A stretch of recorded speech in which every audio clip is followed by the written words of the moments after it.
Hello, hi, my name is Maurizio Bussolo. I'm a lead economist at the Chief Economist Office for the region of South Asia at the World Bank. Today I will present you a report that is in a series of reports that we produce at the Chief Economist Office. The report name is South Asia Development Update. We produce one of these every 6 months or so. And the latest one that we produce is from October 2023, and it presents an overview of the recent macroeconomic development, a view of the future outlook, and also some more thematic long-term issue that affect development in the region. This edition title is Towards Faster and Cleaner Growth. So my presentation is organized around 4 questions that you can see them here, and I go through them one by one. So the first one is, what is the economic outlook for South Asia? Well, it's one of solid but slowing growth with some downside risks. And there are some challenges that we will discuss a bit more. One of which is weak private investment. The other one is controls of the administrative nature, and most importantly, weak fiscal position. Let's go into the details of these 4 challenges and the outlook. So here in these 2 graphs, you see on the left-hand side the trends in the global purchasing manager index, which is a forward-looking index, and although is still a little bit outdated, it shows that the trend is downward going, and for both manufacturing and services. So there is a pressure that is the forward look is not so rosy. But if you look at the right-hand side graph, you see that output growth in the whole region of South Asia. By the way, South Asia for the World Bank classification is 6 countries, starting from the west. There is Afghanistan, Pakistan, India, Bangladesh, then Nepal, Bhutan, Sri Lanka, and the Maldives. So these are the countries that are the region of South Asia. So the right-hand side graph shows you that South Asia, the gold diamond, has done better than the other regions in 2022. The estimate for the full 2023 is also better, and also going forward in 2024 is better. So this is the solid growth aspects. Moving on, though, we see that is although is higher than other places, and the reasons are that is a young region, has a strong potential growth, has not been so affected by global downturns, but its actual growth has been coming down. In the graph on the left-hand side, you see that the range of growth in the pre-pandemic period was higher than in the post-pandemic period. So there is a decisive deceleration of the growth. And the right-hand side graph shows you more the aspiration of the region. What are the growth rate needed to reach certain objective? One objective is reaching the upper middle income level by a generation by 2050, and that is the red small line. And then the growth rate needed to achieve the high income status, again in a generation by 2050, is the gold diamond. The bar is the projected growth. So as you can see, there is a deficit of growth to reach these objectives, a quite large one. Sri Lanka is on the left-hand side, on the right-hand side, sorry. So, but there are also, even though there is a rosy picture, the growth rate is anyway not enough to reach the ambition, there are also risks associated with these projections. One, I'm not going to talk much about that, is the slowdown in China. But the other one that is more long-term, not so cyclical, perhaps, is the climate change risks. This is shown in the graph on the right-hand side, where you have that South Asia is the red bar, is the region that both in terms of number of people affected and share of population is the most affected by climate shock. So this is a really worrisome issue for the region, especially given that climate change is increasing and the shocks will even increase. So it's a very exposed region. One other, I said very briefly a moment ago that somehow South Asia is insulated from the global cyclical trend.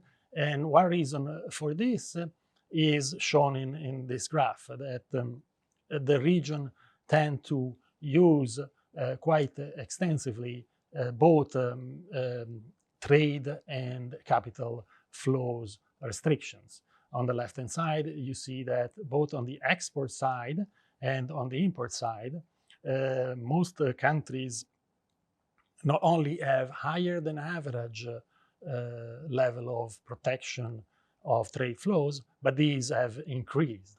And in terms of the right-hand side graph, it shows you that the protection against capital flow, the restriction on foreign exchange transactions have increased dramatically. Especially, you can highlight here on the right-hand side the Sri Lanka case. So one other issue that is related to this restriction is the weak investment. One important part of investment is foreign direct investment that is clearly limited by this restriction, but also private investment is not at a very high level in the region, and in terms of growth, which is shown on the left-hand side, that has become negative in the latest period.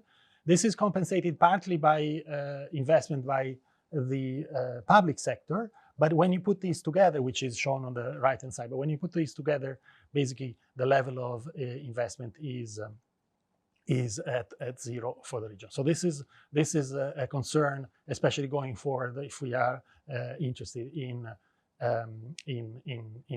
the growth rate, and especially if the growth rate has to come from more investment from the public sector, from the government. This is a problem, given that South Asia has serious fiscal risk, which I address now in my second point about the presentation. So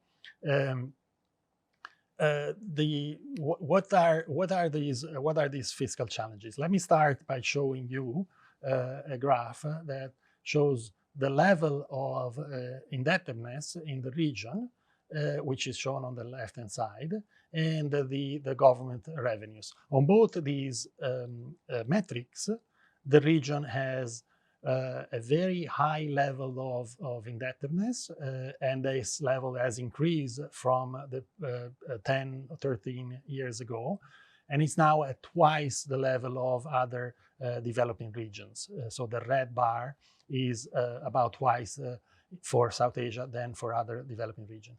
And on the right-hand side, you see that apart perhaps from Bhutan, all other countries are well below, at a very low levels of government revenues as a percentage of GDP.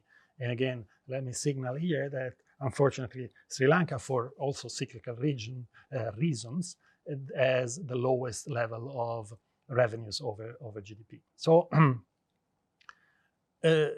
when you put this situation in context, this is a situation where the risk for debt sustainability is very high.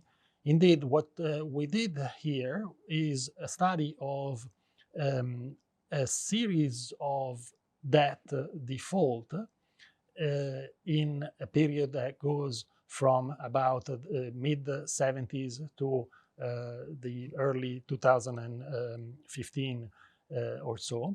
And what these graphs show you is, on the left-hand side, the probability of a debt default across this period, across all the developing countries that we looked at, as a total number of countries that have debt.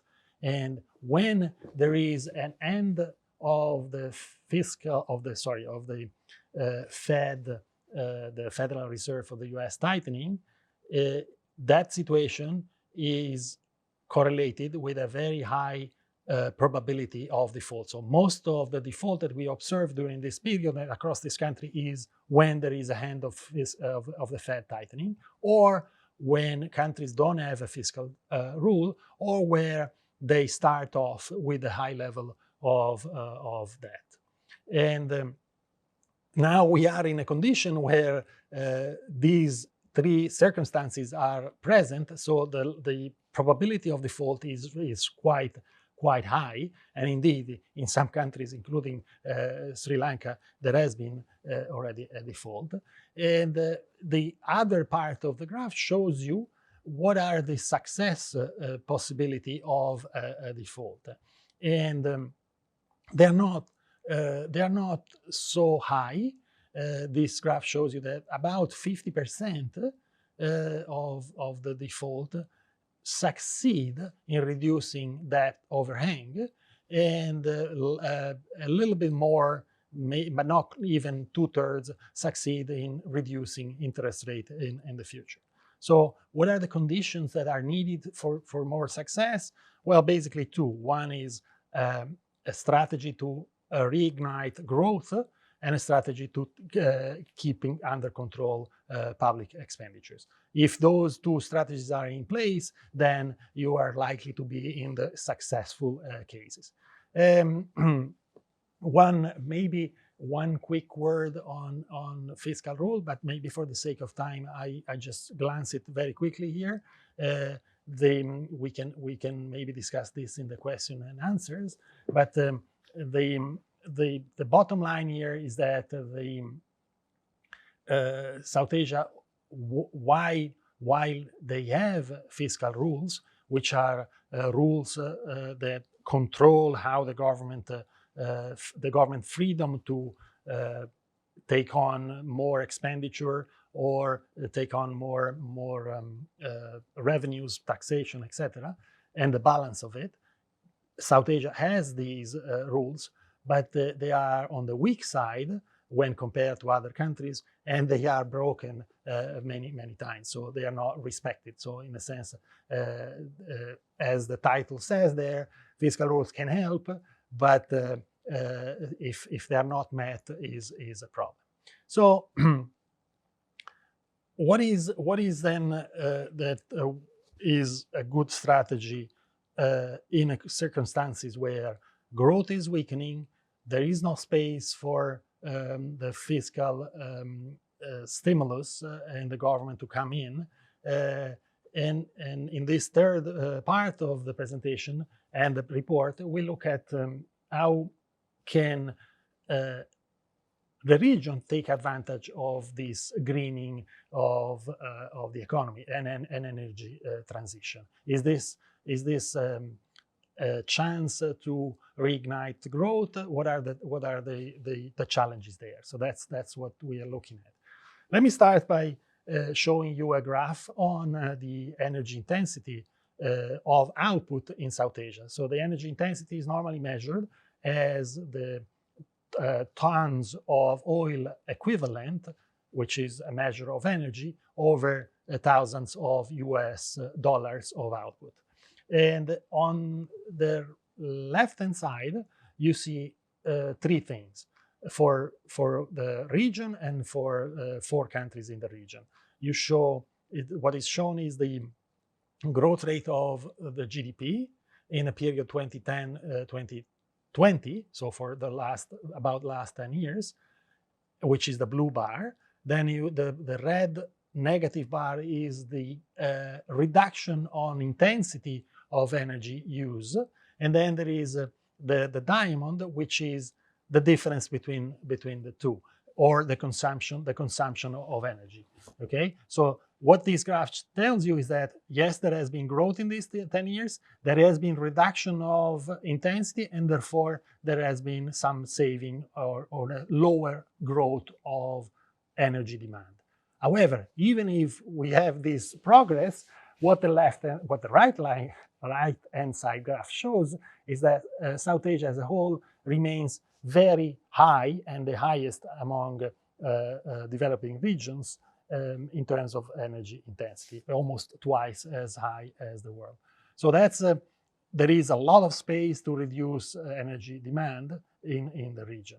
How to do that, and what has happened recently. So I will show you a series of graphs about what has happened with energy intensity and how can that be improved going forward, and therefore greening the economy. Okay, left hand side, you have the one graph that shows you that the countries in South Asia are very good at adopting basic technology, such as LED lamps.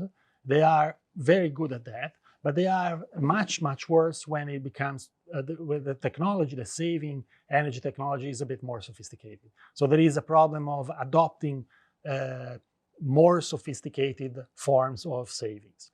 And that adoption is also varying, which is shown in the right-hand side graph, by the type of firms. And what this graph shows you is two things. One, that firms that are larger tend to be much better at adopting these technologies, and firms that have managers that have higher level of education or that use KPIs, that are management tools, are also tend to be better when compared to firms that don't have manager with lower education or don't use KPI. Note here that this seems okay. We can improve this if we focus on this firm, but most of the firms in South Asia, 95%, tend to be firms with lower than 5 employees. So this graph has to be put in that perspective. Now, three quick options: what to do to improve the degree of adoption of good technology. First is a simple experiment that we did, in this case in Bangladesh, was about information. So we did this experiment that we provided a new energy motor, an electric motor, to producers of textiles in Bangladesh, small producer of textiles. And what the graph show you is what is the perceived versus the actual savings that come from adopting this motor. And you see that the beliefs are on the left-hand side are the small bar, whereas the actual savings are much bigger. So the entrepreneurs, firms, they have wrong information about the savings that they can obtain if they use these technology. And on the right-hand side, reflected this wrong belief is their willingness to pay, which is lower than the actual market price of the motor. But when they get exposed, when we provide the motor with a subsidy or they start to use it, they correct this belief, and there is quite positive results from the adoption of these motors. And it's just providing information. Basically, it's very, very feasible. The second option to increase the adoption is a reliable power grid. Again, in these graphs show you that in South Asia, the establishment that have a generator is much higher than in the rest of developing countries. and having a generation is needed if you have not a reliable power grid. So on the right hand side, it shows you some more specific about India, which is again the share that have power outages as a number of firms, and it's very high.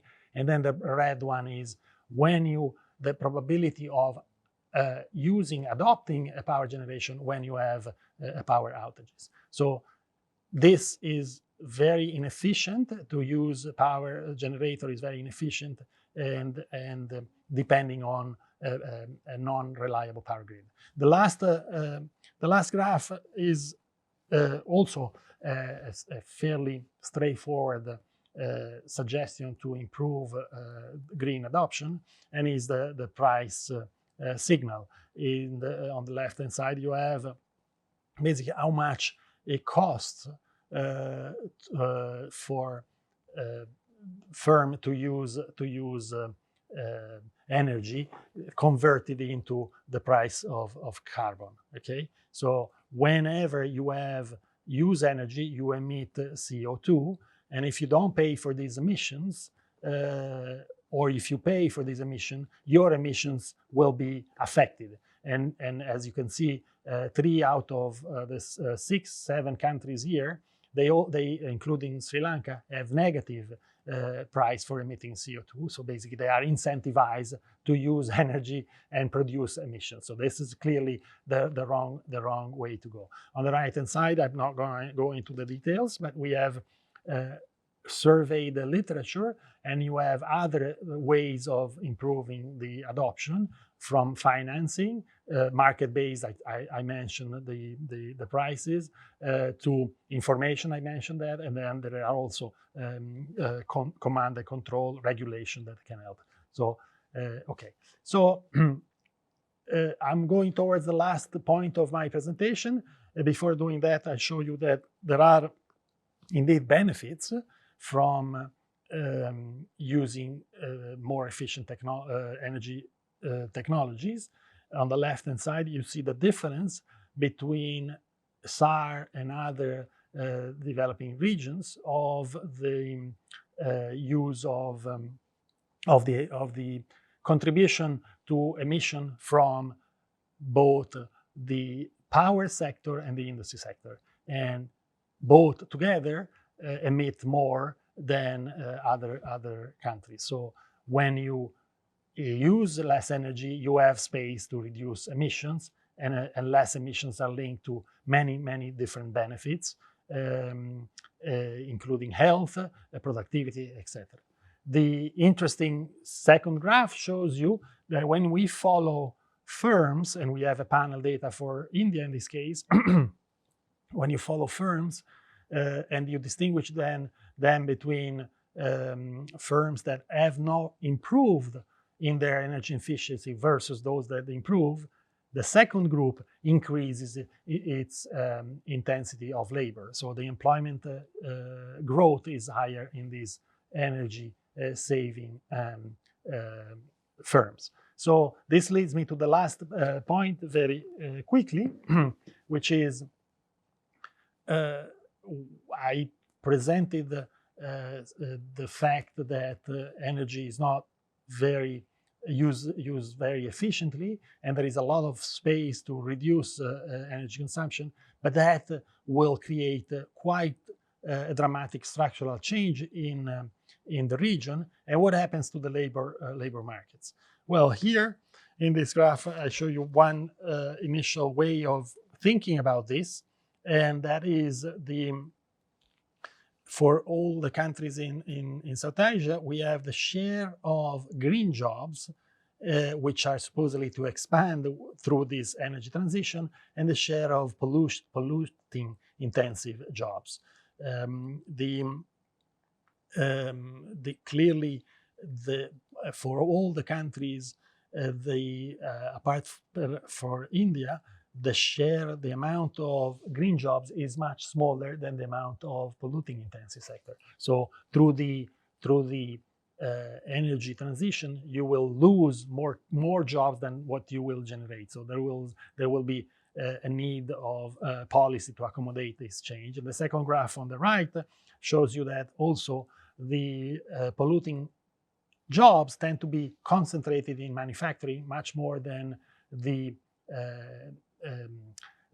green jobs that are more diffuse across other sectors. So again, when there is transformation, one sector, manufacturing, will be affected more gravely by these changes. Now, what we did to conclude, what we did is that we look at what type of workers are in these green and polluting jobs. By the way, the definition of green jobs and polluting jobs is not sector-based, but is based on the tasks and the occupation. So if you have occupation in green jobs, or if you have occupations that are related to repairing, green technology, energy saving technology, etc., you are classified as a green job. For example, in agriculture, there are not that many green jobs. Vice versa, if you are in jobs or occupations that are related to emitting a lot of pollution, then you are in a polluting job. And there is a large share of jobs, according to the occupation, that are neutral, okay? So when we compare the green to the polluting job, here you have a graph that shows you the characteristics of them in terms of their three variables that are, because the level of education and the degree of informality. And the polluting job have a much higher degree of informality and lower education. And that is reflected on the right-hand side by the wage premium.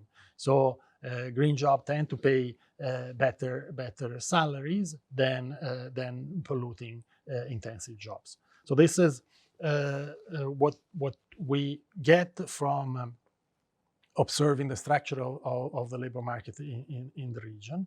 Now, since we don't have exactly an example of what is going to happen once the energy transition happens, what we did was look at something that can resemble that, and we looked at the example of resource booms and busts, and you have results here in this graph on two variables. On the left-hand side, you have what are the changes in terms of employment and earnings during a resource boom, okay? And on the right-hand side, you have the impact during a resource bust. So imagine the left-hand side as if you are in a green job where there is a boom, and on the right-hand side, the reverse, you are in a polluting job. What this exercise shows you is that there is a larger impact on employment, but not so large on earnings, whereas the reverse is happening on